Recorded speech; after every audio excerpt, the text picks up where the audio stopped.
चलो chapter number 1 accounting for share capital. तो 12th के अंदर जो पार्ट 2 है हमारा पूरा, उसके अंदर हम किसकी बात करेंगे? कंपनी अकाउंट्स की। पूरा पार्ट 2 आपको कंपनी अकाउंट्स की बात करेंगे। अब जब कंपनी होती है तो कंपनी और individual means proprietorship business, partnership business में क्या फर्क होता है? तो पार्टनरशिप बिजनेस या प्रोप्राइटरशिप बिजनेस के ओनर्स लिमिटेड होते हैं, बट जब आप कंपनी की बात करते हो तो उसके ओनर बहुत ज्यादा होते हैं। और हर एक ओनर को हम क्या कहते हैं? Share holder. मीन्स जिसके पास कंपनी के शेयर्स है वो क्या हो जाएंगे? कंपनी के ओनर हो जाएंगे। बराबर। तो इसलिए कंपनी अकाउंट की शुरुआत ही हम कौन से चैप्टर से करते हैं? Accounting for share capital. चलो, company form came into existence after industrial revolution, क्योंकि इंडस्ट्रियल रेवोल्यूशन में क्या हुआ? बड़े बड़े फैक्ट्रीज बनने लगी, बड़े बड़े इंडस्ट्रीज होने लगी। अब उसको एस्टेब्लिश करने के लिए बहुत सारे पैसे चाहिए, और कोई एक बंदा मीन्स प्रोप्राइटरशिप या पार्टनरशिप उतने पैसे निकाल नहीं सकता। अगर निकालेगा और बिजनेस बंद हो गया तो उनके लाइफ टाइम की जो अर्निंग थी वो एक ही झटके में खत्म हो जाएगी। इसलिए यहाँ पे किसका इंट्रोडक्शन हुआ? कंपनी फॉर्मेट का। तो कंपनी फॉर्मेट क्या करती है? वो कैपिटल कलेक्ट करती है फ्रॉम सेवरल पर्सन्स, इसलिए उसको आप जॉइंट स्टॉक कंपनी कहते हो। बराबर। मीन्स बहुत सारे लोग एक सिंपल बिजनेस करने के लिए with a view to earning a profit joint होते हैं, उसे आप क्या कहते हो? कंपनी कहते हो। Company as a separate legal existence. Proprietorship में क्या होता है? जो ओनर होता है उसी की सारी रिस्पॉन्सिबिलिटी होती है, बट कंपनी का लीगल एग्जिस्टेंस डिफरेंट है। मीन्स कंपनी एक डिफरेंट पर्सन है। उसका इनकॉर्पोरेशन मीन्स जन्म होता है, वो मैनेज की जाती है और वाइंडिंग अप, अल्टीमेटली उसकी डेथ भी हो जाती है, मीन्स क्लोज हो जाता है बिजनेस। इंडिया के अंदर कंपनी का रजिस्ट्रेशन कैसे होता है? According to Indian companies act 1956। अब दूसरा एक्ट आ गया है कंपनीज एक्ट 2013, उसमें बहुत सारे चेंजेस है। मीन्स जो इंस्टीट्यूट इस एक्ट के अंदर रजिस्टर्ड है वही हमारे लिए कंपनी है। क्लियर। अब बात करेंगे टाइप्स ऑफ कंपनीज की, कैसी कैसी कंपनीज आती है। ये 2 या 3 मार्क्स के क्वेश्चन में आ सकता है। तो कंपनी के मेनली कितने टाइप होते हैं? 2। किसके बेसिस पे? एस्टेब्लिशमेंट के बेसिस पे। पहला आया स्टेचुटरी कंपनीज और कॉरपोरेशन। वो कैसे क्रिएट होती है? स्पेशल एक्ट के थ्रू। और वो एक्ट कहाँ पे होता है? स्टेट या सेंट्रल गवर्नमेंट के। बराबर।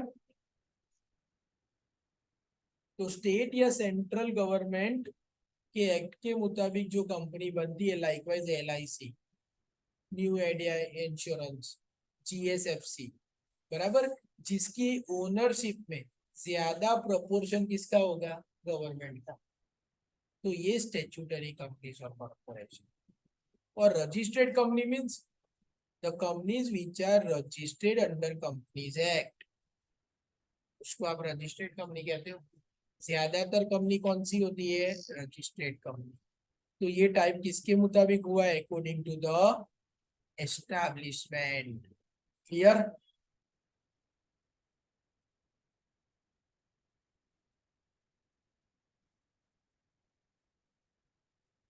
अब इंडियन कंपनीज एक्ट 2013 के मुताबिक भी कंपनी के 2 टाइप्स हैं, एक प्राइवेट कंपनी और दूसरी पब्लिक कंपनी। आपको यहाँ पे समझना है कि प्राइवेट कंपनी क्या है। प्राइवेट है मीन्स ओनर भी लिमिटेड होंगे और उसमें बहुत सारी रिस्ट्रिक्शन भी होगी। तो पहला, it will restrict the right to transfer it shares. Means private company के शेयर होल्डर किसी को भी अपना शेयर नहीं बेच सकते। दूसरा, limit the number of members, कितने हैं? 200। प्राइवेट कंपनी में ज्यादा से ज्यादा कितने मेंबर्स हो सकते हैं? 200। और 200 मेंबर है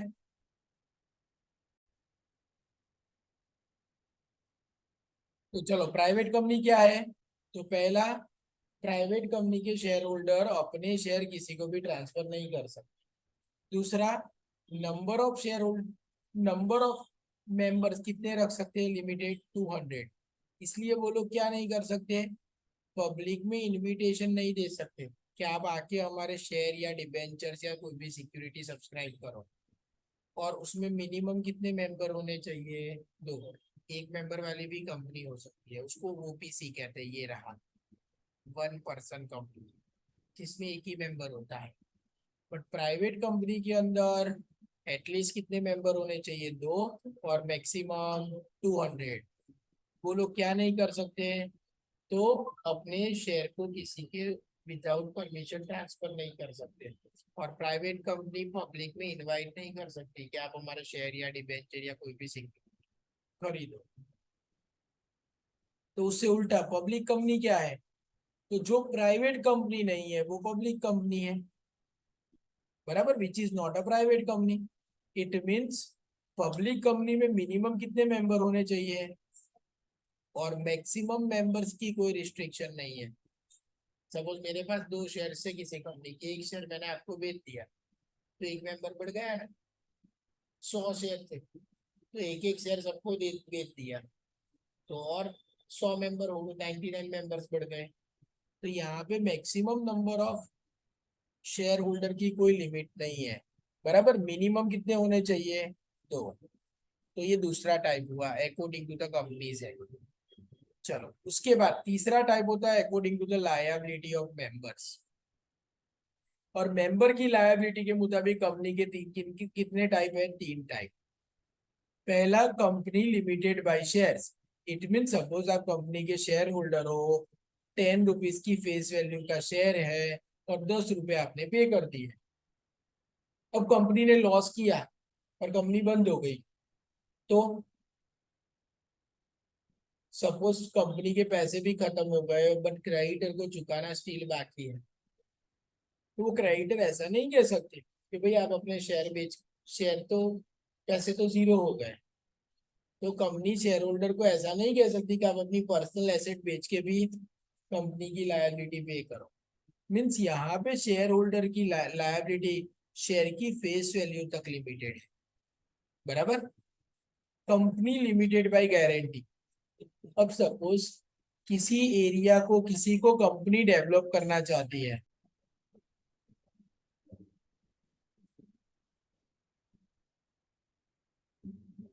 okay. Second is company limited by guarantee. अब ये कंपनी है ना, कोई प्रॉफिट के पर्पज से नहीं होता।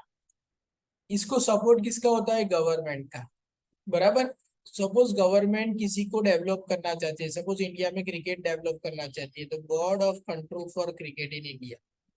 तो ऐसी सारी जो कंपनीज होती है उसमें क्या होता है? गवर्नमेंट गारंटी देती है कि उसके मेंबर को अगर प्रॉफिट नहीं मिला, बराबर, तो गवर्नमेंट यहाँ पे उनका लॉस फिलअप कर देगी और उनको स्पेसिफिक डिविडेंड भी देगी। तो वो क्या होता है? Company limited by guarantee. और तीसरा होता है company by unlimited liability, but India में ऐसी कंपनी होती नहीं है। यहाँ पे कंपनी के शेयर होल्डर की लायबिलिटी की कोई लिमिट नहीं है।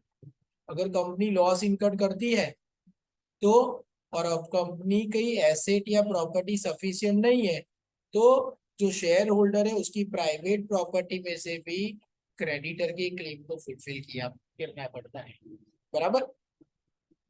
बट इसमें ह्यूज रिस्क है, बिकॉज सपोज आपके पास रिलायंस के शेयर है और आपने क्या किया? रिलायंस के शेयर होल्डर है, मीन्स आप उसके ओनर हुए।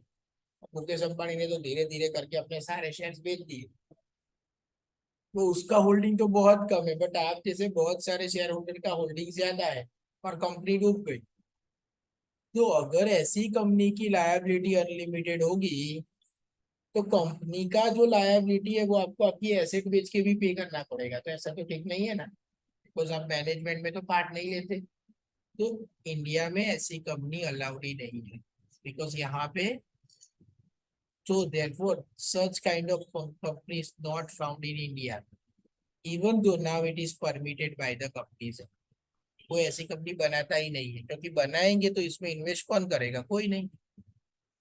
तो ये टाइप ऑफ कंपनी का चार्ट है, ये चार्ट आपको प्रिपेयर कर देना है, बराबर। और हर एक ये चार्ट के नीचे बराबर उसका शॉर्ट एक्सप्लेनेशन लिख लेना है आपको, तो जिससे क्या होगा, आपको याद रखने में आसानी हो जाए। क्लियर। अब के अंदर जो थर्ड पार्ट है वो क्या है, शेयर कैपिटल क्या है, उसका मीनिंग, नेचर, टाइप, ये सब। तो सबसे पहले शेयर्स। शेयर मीन्स हम बचपन से सुनते हैं शेयरिंग इज केयरिंग। हाँ, तो दोनों सेम ही है। उसमें शेयर करना मीन्स क्या होता है, डिस्ट्रीब्यूट करना, बांटना। तो कंपनी की जो टोटल कैपिटल है ना, उसको आप छोटे छोटे हिस्सों में बांट कर देते हो, और हर एक हिस्सा है उसको हम क्या कहते हैं, शेयर कहते हैं, बराबर। तो capital of company is called share capital which can be divided into transferable small denomination, each such unit of denomination is known as share. अब कंपनी को शेयर कैपिटल रेज करनी है तो कंपनी क्या इश्यू करेगी, prospectus as required by law, और public को invite करेगी कि आप ये शेयर परचेस कर लो। जो लोग ये शेयर परचेस करेंगे उसे हम क्या कहेंगे, शेयर होल्डर, बराबर। जब तक उसके पास शेयर है तब तक वो शेयर होल्डर हो जाएंगे या owner of the company. But मैंने सपोज आइडिया का शेयर लिया था, बट अब लगता है कि उसको उसका फ्यूचर ब्राइट नहीं है, तो मैंने वो शेयर बेच के निकल गया, तो अब मैं उसका को ओनर नहीं हूँ, बराबर। For shareholder who purchase or who has his possession of the share indicate the proportion of ratio his ownership in the company. Suppose किसी कंपनी के 100 करोड़ शेयर है, उसमें से एक शेयर मेरे पास है, तो 1/100 करोड़ ये मेरा ओनरशिप का प्रपोर्शन हुआ, बराबर।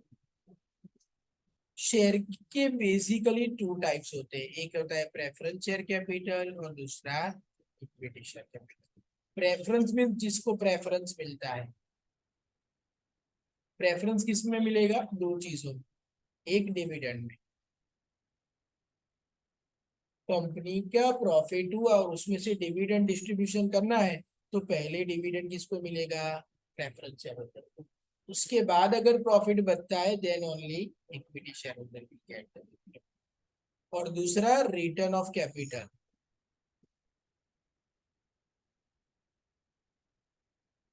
तो कंपनी बंद हो गई तो उसकी सारी लायबिलिटी चुकाने के बाद, मैंने क्या वर्ड लिया, सारी लायबिलिटी चुकाने के बाद जब कैपिटल रिटर्न करना है तो पहले किसको रिटर्न करेंगे, capital, preference share holder.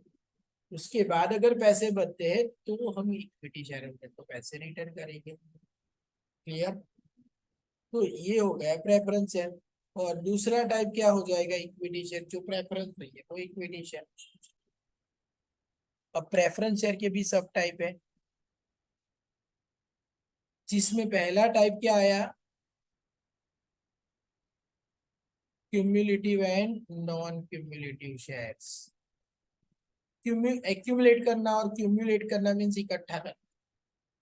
It means अगर किसी कंपनी ने किसी प्रेफरेंस शेयर पे डिविडेंड नहीं दिया बिकॉज उसका कम प्रॉफिट था या लॉस था, तो अगर क्यूम्युलेटिव प्रेफरेंस शेयर है तो उसका जो डिविडेंड है वो एक्यूमुलेटेड होता जाएगा।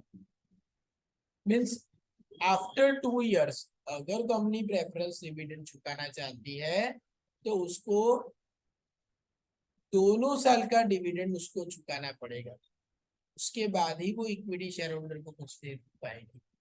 बट अगर प्रेफरेंस शेयर नॉन क्यूमुलेटिव तो डिविडेंड एक्यूमुलेट नहीं होगा, अगर एक साल नहीं चुकाया तो उसको भूल जाओ, दूसरे साल कुछ पिछला वाला डिविडेंड नहीं मिलेगा, बराबर।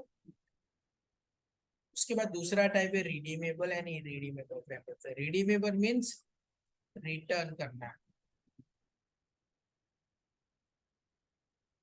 तो अगर कंपनी ने प्रेफरेंस शेयर इश्यू किए हैं और उसका टाइम पीरियड है कि भाई 5 साल के लिए प्रेफरेंस शेयर इश्यू किए, तो वो क्या हो गया, redeemable. Means after a stipulated period और आफ्टर गिविंग प्रॉपर नोटिस ये प्रेफरेंस शेयर होल्डर को अपने पैसे वापस मिल जाए, उसको हम रिडीमेबल प्रेफरेंस शेयर कहते हैं। अगर कंपनी ने अगर प्रेफरेंस शेयर इश्यू किया और उसमें कितने टाइम के बाद उसकी कैपिटल को रिटर्न करना है वो नहीं दिखाया, तो वो इरिडीमेबल प्रेफरेंस शेयर हो जाए, बराबर। और इरिडीमेबल प्रेफरेंस शेयर है तो वो कब रिटर्न करेंगे, जब कंपनी बंद हो जाएगी तब। But according to companies act, company limited by share does not issue irredeemable preference share. But according to the act 2013 India में कोई कंपनी इरिडीमेबल प्रेफरेंस शेयर नहीं इश्यू कर सकती।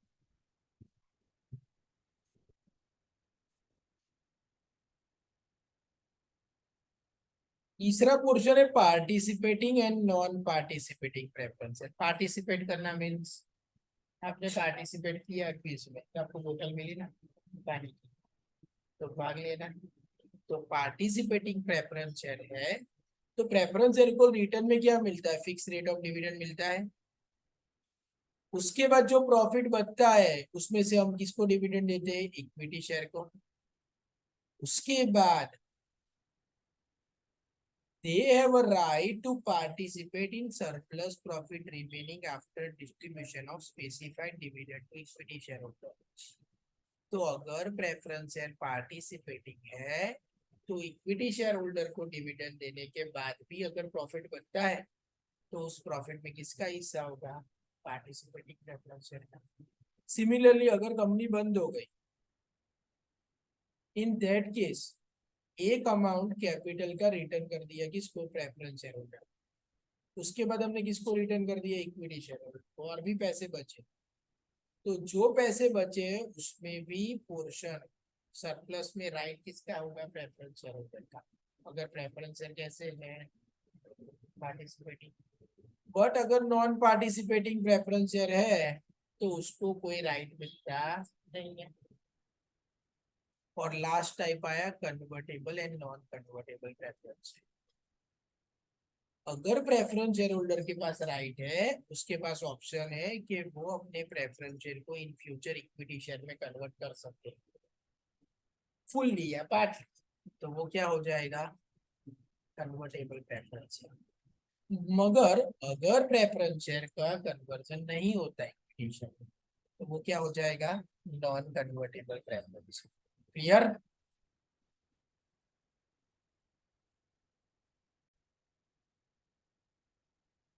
चलो बात करेंगे नेक्स्ट, इक्विटी शेयर और ओरिएंटेड शेयर क्या है। तो the shares which are not preference share उसे हम क्या कहेंगे, इक्विटी शेयर। मीन्स इनको कोई डिविडेंड में प्रेफरेंस नहीं मिलेगा, ना ही कैपिटल रिटर्न करने में प्रेफरेंस मिलेगा। डिविडेंड और इक्विटी शेयर कौन डिक्लेयर करता है, बोर्ड ऑफ डायरेक्टर्स। मीन्स इस पर डिविडेंड फिक्स नहीं होता। कंपनी को कितने पैसे चाहिए, कंपनी का फ्यूचर प्रोस्पेक्ट क्या है, ग्रोथ क्या है, उसके मुताबिक board of director dividend propose करते हैं। और वो कब प्रपोज कर सकते हैं, after giving dividend on preference share at a fix rate. Company equity share पे डिविडेंड एवरी ईयर देती है, depends on the company's profit and future prospects. Company सारा profit as a dividend distribute नहीं करती, कुछ कुछ डिविडेंड एज अ, कुछ profit as a reserve के तौर पे एक्यूमुलेट करती है, जिससे क्या हो सकता है, वो पैसे कंपनी के ग्रोथ के लिए यूज कर सकते। अगर कंपनी बंद हो जाती है at the time of liquidation, तो पहले सारी लायबिलिटी और प्रेफरेंस शेयर को पैसे चुकाने के बाद अगर पैसा बचता है तो ही वो किसको मिलता है, इक्विटी शेयर होल्डर। बराबर, means they are known as residual source, बराबर। Equity capital is known as a principal share capital because they are the real owner. Equity share की फेस वैल्यू मिनिमम कितने रखने पड़ता है, एक। मैक्सिमम आप कितनी भी रख सकते हो, बट जनरली एक, 10, 100, 1000 ऐसी ही फेस वैल्यू होती है इक्विटी शेयर। बराबर। ये डिफरेंस है, ये आपको इसके ऊपर ये 3 मार्क्स के लिए आ सकता है एग्जाम में। जनरली इसमें से ये क्वेश्चन नहीं आते, बट शायद आ जाए, इसलिए आपको प्रिपेयर करके रखना है। तो ये आप प्रिपेयर कर देना, जो हमने अभी पढ़ा वैसा ही है, तो ये आपको लिख के रखना है, ओके, होमवर्क में। अब बात करेंगे शेयर कैपिटल के टाइप्स की। चलो एक काम करो, पहले डिफरेंस लिख लो अभी। तो आज के लिए तो मैं इतना ही कराता हूँ, ये डिफरेंस आपने लिख लिया होगा, बाकी का कल करवाऊंगा, बराबर।